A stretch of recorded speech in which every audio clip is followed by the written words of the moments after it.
Good evening. We call this City Council meeting of the Hawarden City Council, Hawarden, Iowa, to order on Wednesday, January 10th, 2018 at 5:30 p.m. All present are council members and staff. Quite a large group up here this evening. Nice to have everybody with us.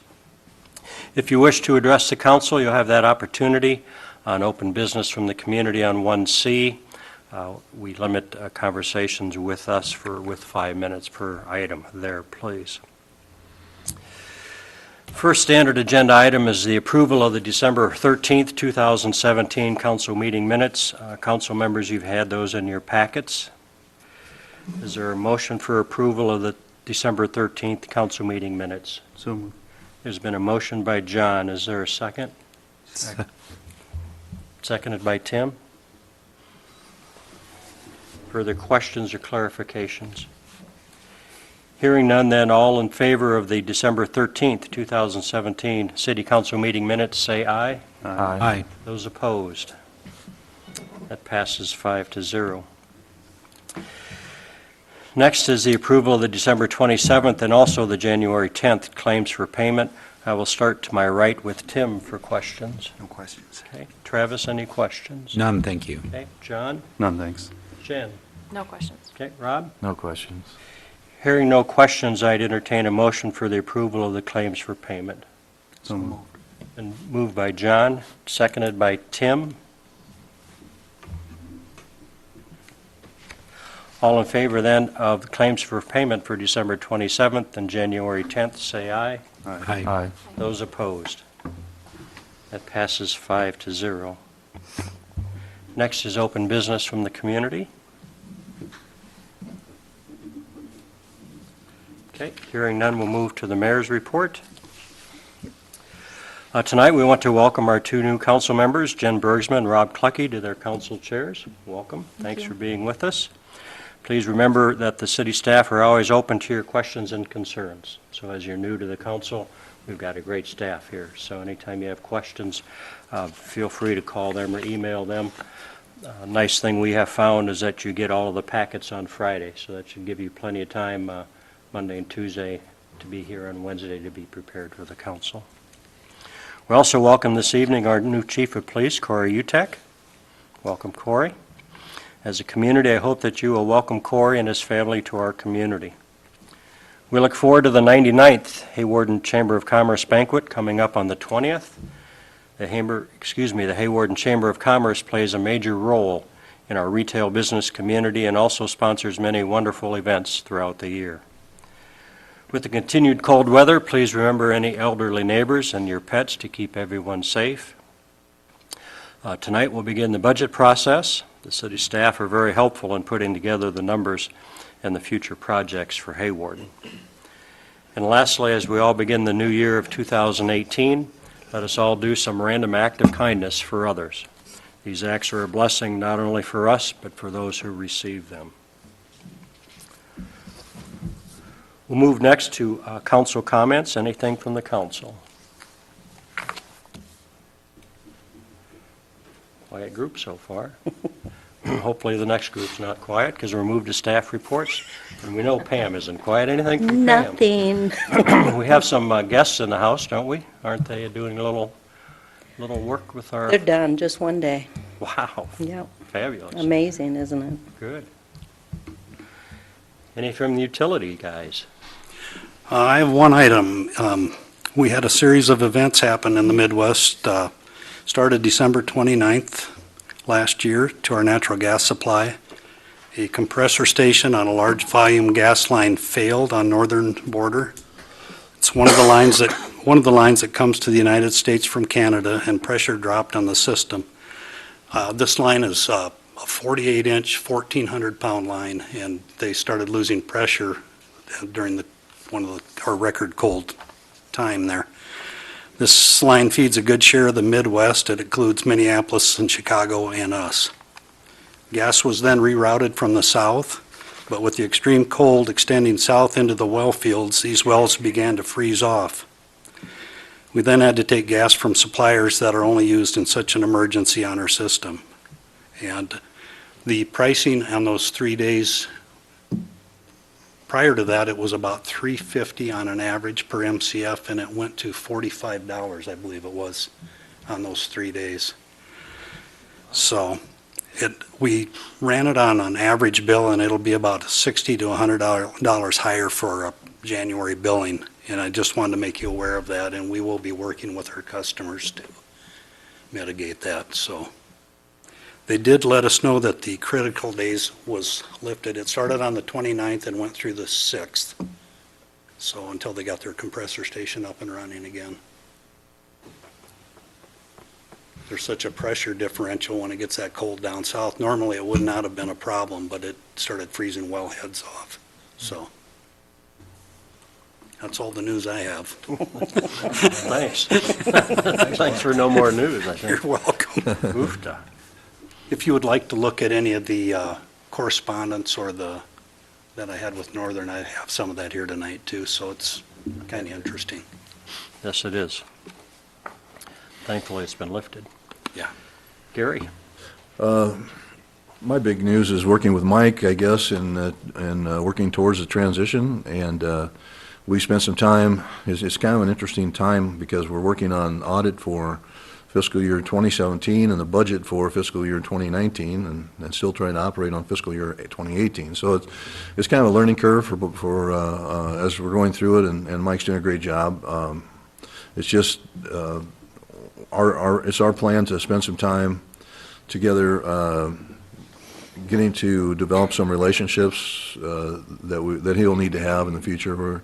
We're planning a couple trips, at least one trip to Des Moines for sure, and meeting with the bond attorneys and some folks that we typically work with on projects, and visiting the Capitol, and so he understands what goes on there. And so it's a process, and we're stumbling through it. It's kind of an uncomfortable time for all of us because Mike's kind of in no man's land, and we try to bring him in. And anytime today we had the auditors come in with a lot of questions, and we tried to get Mike in on those questions and answers, and I think it'll help him next year in going through that process. And so all in all, it's been going well.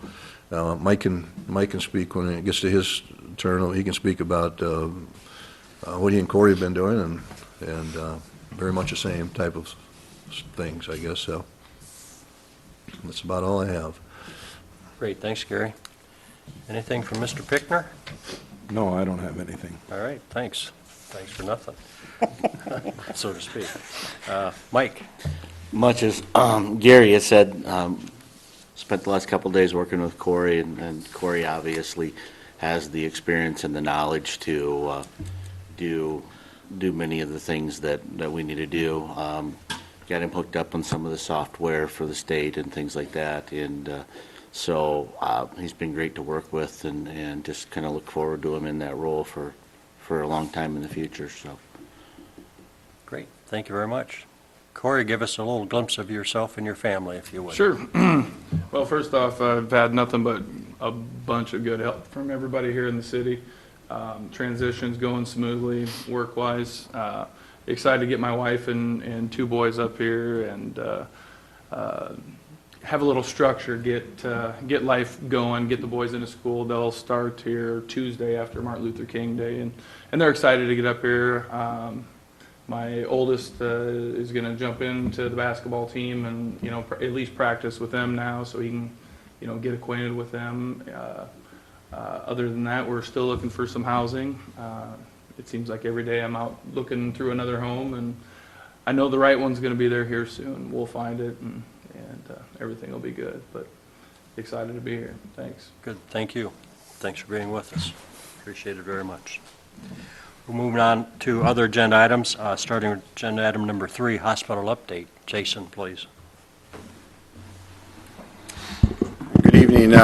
Thanks for having me. I'm going to just pass out these pamphlets here. Pass them down. Well, a couple things that I like to talk about is the building project, of course. We are so close to, we say we're almost done, but really actually we are. So all the paperwork has been sent to the USDA, and she is finalizing that, and we anticipate that the long-term financing will be put into place by the end of the week. And so that's a good thing. And so just to kind of recap everybody and maybe educate just a little bit, USDA loan that we were able to get through there was $8.83 million. And so that is on a 30-year note at a little over 2% interest rate, which is really a good rate. And then the remainder of the project was going to be funded locally, $2,070,000 from the local banks participating.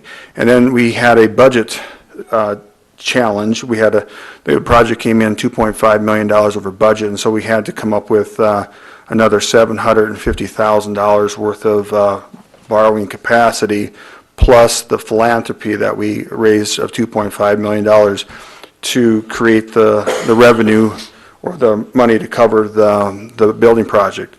Well, I'm happy to say that the $8.83 million, of course, will close on that. And as soon as we get word from the USDA, it looks like of the $2,070,000, we're really only going to have to borrow $1 million of that. And we won't have to take out the last gap loan of $750,000.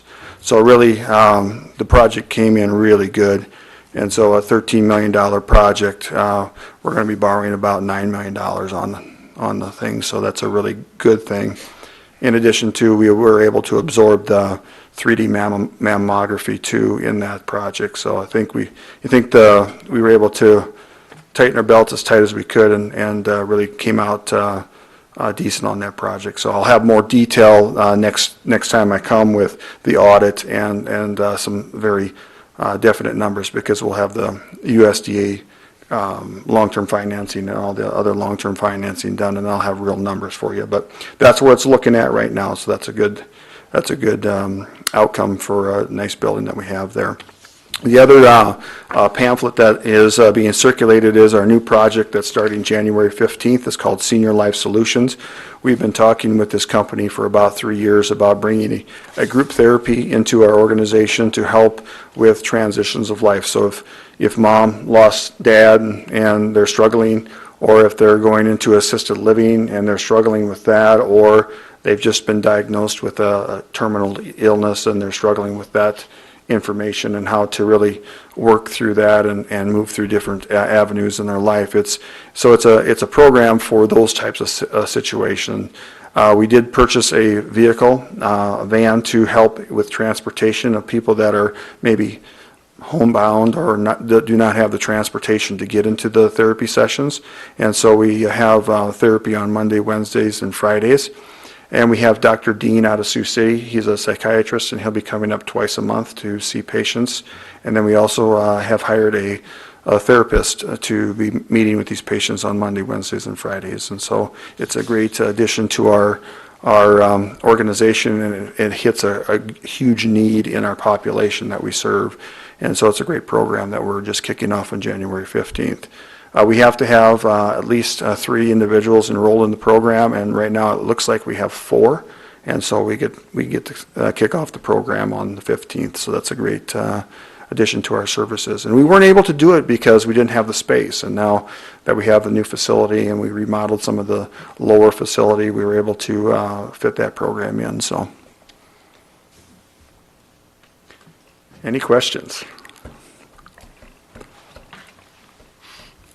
Building's working well, and What's that? building is working well? Building, though, of course, there's always a few little hiccups here and there, like this room's cold, that room's not. Of course, the heating and air conditioning system are all on a computer now, and so when the computer goes whacked out, you have to readjust and get in there and change some things. But overall, it's been going very well, and census has been good. We're ahead of budget this year, and so things are really looking positive.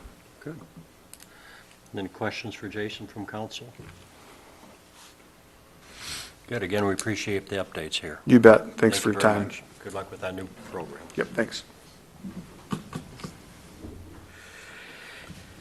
Agenda item number 4 is to appoint a representative and alternative to the Northwest Iowa Area Solid Waste Agency. Tom is always pleased to be the appointed representative, and we need someone to step up to be the alternate from the council member.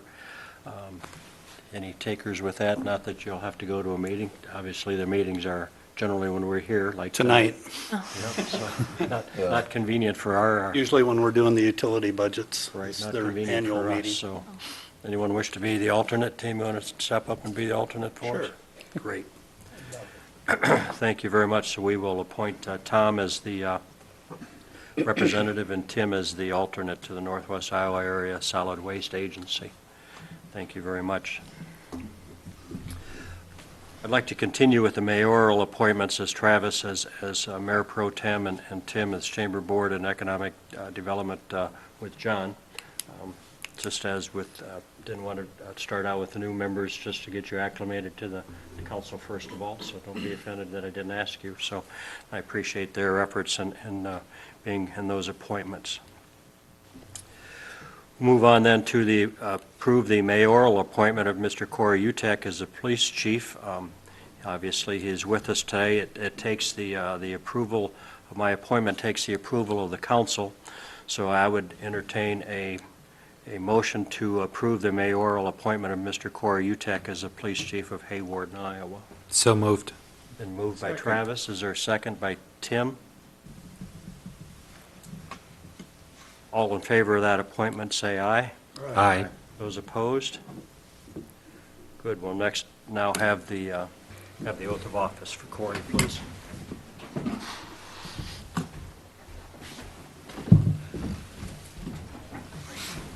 Step right up here, Corey, if you could. And please raise your right hand and read your oath of office to me, please.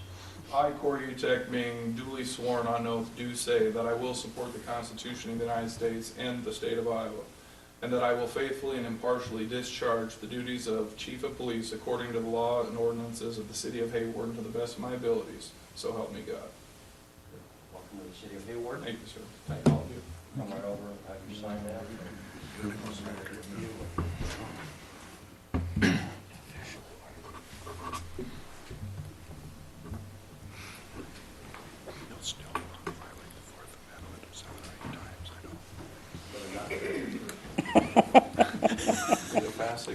Yeah, no kidding. Thanks again. Thanks, Ian. Nice to have you with us. I'll give that to Pam.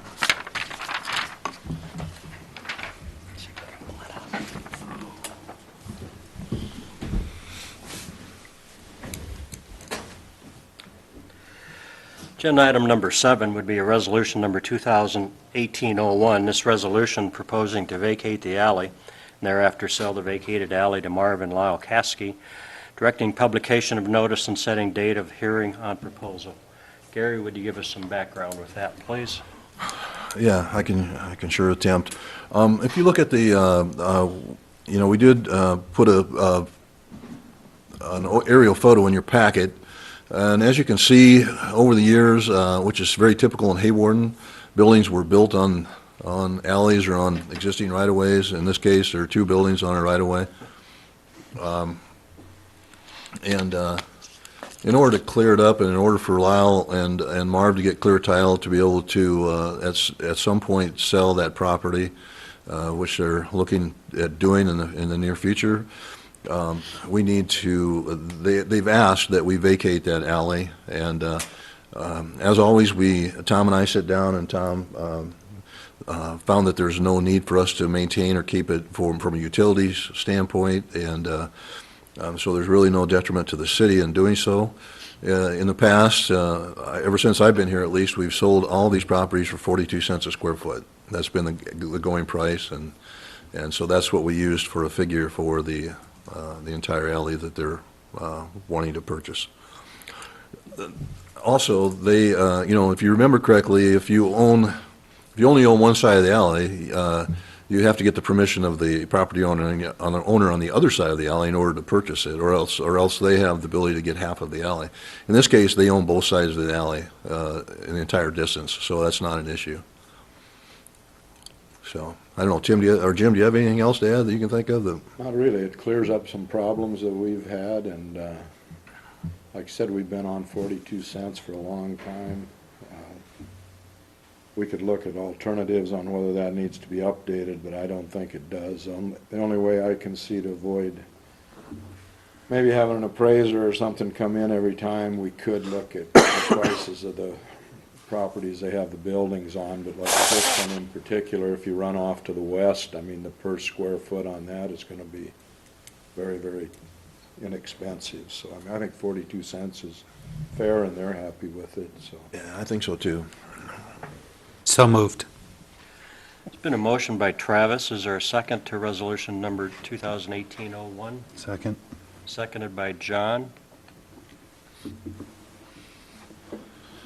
Rick? Roll call, yes. Might I add something else, just so you guys, for clarification, this does not sell the property to them. This just says that we're willing to sell the property. Now we have to have a public hearing, and then it'll be on the next meeting for the disbursement or this actual sale of the property. So this isn't the final step.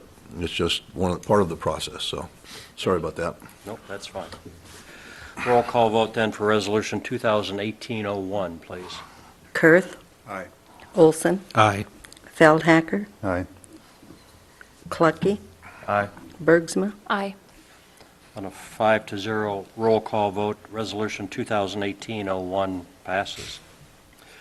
Agenda item number 8, much like agenda item number 7, would be a resolution 2018-02, selling the vacated alley to Robbie Ray Munns, also known as Robbie Munns, and directing the publication notice and setting date of hearing on that proposal. This is a repeat of the last one. Basically, Robbie owns all the ground surrounding this alley. It serves no purpose for the city. All the utilities are we don't need access, and the utilities are out front, if I'm not mistaken, right, Tom? Right. So we found no need for us to have an issue with the sale of it if you guys are willing to sell it, so, from a staff standpoint, so. And at the same price, 42 cents, correct? 42 cents, yes, sir. Okay. Motion by Tim, Second. seconded by John. Further questions or clarifications? Roll call vote, please, then for resolution 2018-02. Olson. Aye. Clucky. Aye. Kurth. Aye. Bergsma. Aye. Feldhacker. Aye. On a 5-0 roll call vote, resolution number 2018-02 passes. Agenda item number 9, we're going to start the budget process, so we're going to start with the fiscal year 2019 utility budget and budget review schedule. Pass it to Gary and Mason. Again, for the two of you that are relatively new, what we've done in the past years, and if you want something changed, you have to let us know, but what we've done in the past is, like tonight, we will just do a very brief overview of the utility budget, and next, just kind of highlighting, we always highlight where there's any significant differences in yellow, and then at the next meeting in January, we will get in more depth on the utility budget, and then we'll do the same thing with the general fund. We'll briefly run through that, and then we'll get more in depth in the February 14th meeting with that particular one. So if you find that you're uncomfortable or you want to try something different, let us know, and we're more than willing to do that. We're not trying to push anything through. It's just that there's so little significant differences each year from year to year in our budgets, other than, the capital projects that we do, that would be the area that I would review probably more than anything, is the capital projects piece, and it's usually at the bottom of each utility, and it gives you an idea of what's planned for the next fiscal year. And if you have some questions on that at the next meeting, we'll be glad to entertain those, or even before the meeting, you're welcome to email or call or whatever, anytime, so it's never an issue. I did put in a budget review schedule. We do have to have the budget certified by March 15th. It's kind of a strange year this year, because our meeting in February our first meeting in March is the 14th, which is one day prior to when it has to be certified. So we're really pushing things pretty tight this year, and it's just the way the calendar falls. It's that year where it's the latest date you could possibly have to have a meeting, and we'll make it. But just so you guys are aware that we need to make sure we are are cognizant of the fact that we do have to have it certified and at the county's hands and at the State Department of Management's hands by the 15th of March. So, and again, I'm just going to briefly run through the utilities as we go, and as you can see, there's very little difference. I'm going to highlight just a few of the issues that are in yellow. Our local exchange revenue and long-distance revenue obviously are in decline because nobody, very few people are using, or less and less people are using telephone, hardline phones, and even businesses are now going to VoIP phones and where they don't have a need for a landline. So you're going to see those continue to decline over the years. And if we go down to the cable enterprise fund, cable utility, you're going to see our analog subscriber charges go up significantly. I think you've all seen Premier's ads in the paper probably. If not, they kind of explain what the issues are with retransmission costs with the local channels. We really have nothing to do and no control over those for the most part.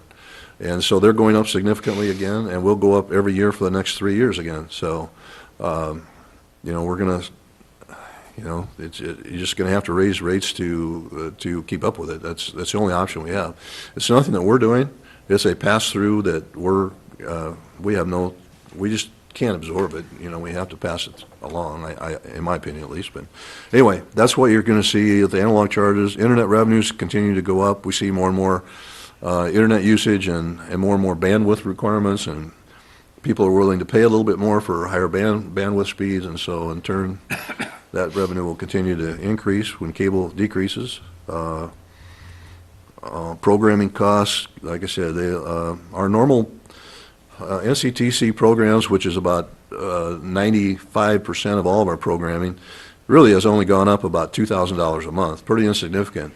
But again, the retransmission costs just skyrocketed. So you're going to see some huge increases in our costs. And at the next meeting, Christie's working on it right now, and we'll have that impact to our bottom line as far as, so you guys can see and make some decisions if you choose to. So,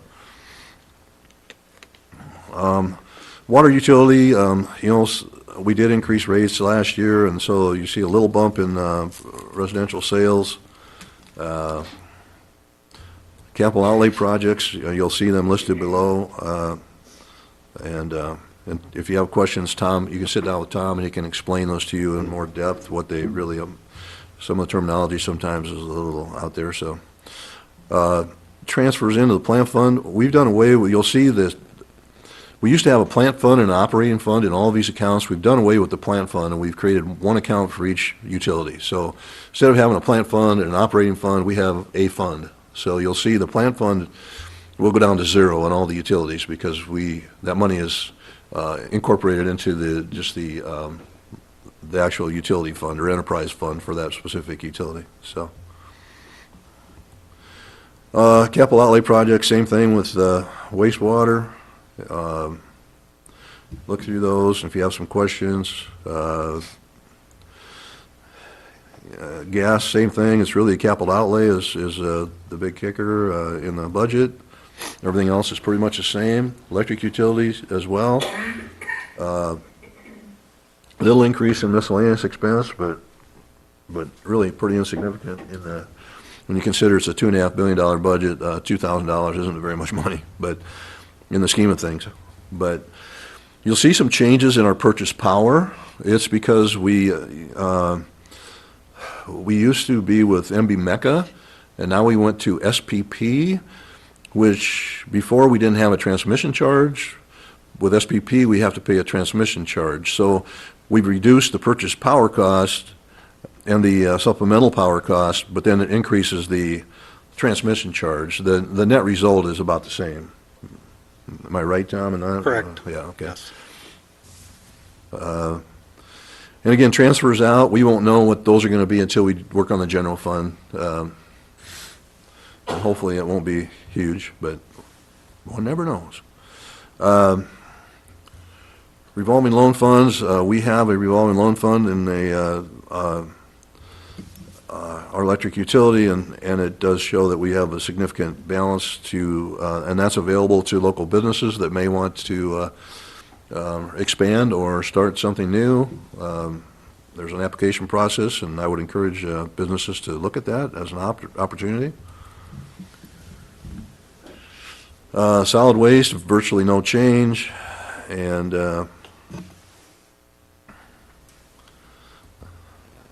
general utility administration, again, you're going to see some things changing in the next, over the next course of the next year with Tom retiring. He has about 3.5 months of his salary will be in general utility administration, but then it will be Travis's salary. So, and Tom's salary will, or Travis's salary will be taken out of the electric utility. So at that point in time, so. And telecom communication, it's virtually identical to last year, and so again, there's very few significant changes that go beyond things that are out of our control, I guess. So I think we've done a great job thus far over the years of controlling the budget, and you know, I'm pleased that we've got the balances in our DDA account and deposit and CD accounts to withstand and allow the city to move forward and do some additional projects, and that's what we've all been striving to do. So I think we've been really successful in doing that as a team. We worked well. So other than that, I don't know if you have any other questions at this point. Otherwise, again, we'll get more in depth at the next meeting unless you have some specifics you want to talk about tonight. But it's pretty self-explanatory for the most part. You know, if you want to get into line item issues and what they are, maybe especially for you guys, it might be best to come in and sit down with myself or Tom, probably Tom because he deals with them all the time, and Tom will be able to tell you what was, you know, what each one of those specific accounts, what comes out of those accounts and expenditures, and that would be helpful, maybe, especially for you guys and anyone as far as that goes. So, any other questions you guys have? Looks good. Just a reminder that Sam Johnson with DGR will be here at the next meeting to talk about the wastewater plant and the need for improvements there and proposed costs and those kinds of things. And so put your seatbelts on. No, it's you know, we're very fortunate. And we've had Al there for a number of years, and Al has done a phenomenal job. Without Al and everything he's done at the wastewater plant, we would have been having this conversation a long time ago. He's taken a plant that probably was obsolete 10 years ago or more, and has kept it running, which is, I think, says a lot about him and his ability. So we've been very fortunate. So. But we're at a point now where there's only so much fix you can do. You have to, you know, step up and look at making some wholesale improvements for the future. So anyway, he'll be at the next meeting. We hope to have some information on cable rates for you guys to at least, you know, I don't know if we'll spend a lot of time, but at least get them in your hands so you can see where we've been and where we're at, and then you can give it some thought, and we can again put it on the next meeting. But and then maybe along with that, have a conversation as to structuring it for the next 3 years, because those increases are going to go up every year for the next 3 years. We're about 3 months behind every year.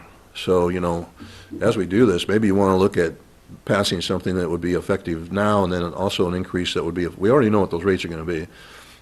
Maybe a rate that would be effective January of the following year and January of the following year, so that you aren't running for 3 or 4 months in the red, which is what we're doing now. So just food for thought. I'll get the information to you guys, and we'll go from there. But that's what will be at the next meeting, along with the public hearing and the sale of the property for these two. So, any questions you have on me? So. Thank you. You bet. So. Thanks again. I'd invite all the council members to go through this. As Gary mentioned, the staff over the last number of years have really fine-tuned the budget for us and made this relatively easy. Certainly, the things that we can control, and certainly there are things like the retransmission that just seems to be going through the roof whenever they wish to. It's And, been working very well. You just knock on wood, you hope it continues, but That you hope it continues, so we'll spend more time with this, and again, if you have questions of staff, feel free to ask them and get some clarification as we go through the budget process. we're here to help. It's an important time for us to do this for the next fiscal year, so. Hearing no questions, we'll go to the consent agenda, which is a request for Hawarden Golf Course liquor license to be transferred on Saturday, January 20th. Obviously, all the paperwork in, everything's on our agenda. Is there a motion for that approval? So moved. Moved by John, is there a second? Seconded by Tim. All in favor then of the consent agenda, say aye. Aye. Those opposed? Hearing none, that passes. Again, our next regular stated meeting will be Wednesday, January 24th, 2 short weeks from now, so we'll have lots of information to give you. I'd entertain a motion to adjourn. So moved. Moved by John, seconded by Tim. All in favor of adjournment, say aye. Aye. Those opposed? Hearing none, Hawarden City Council is adjourned. Thanks for your attendance. And you had to made it through. Yeah. Spot early because it's mine. I did look through this.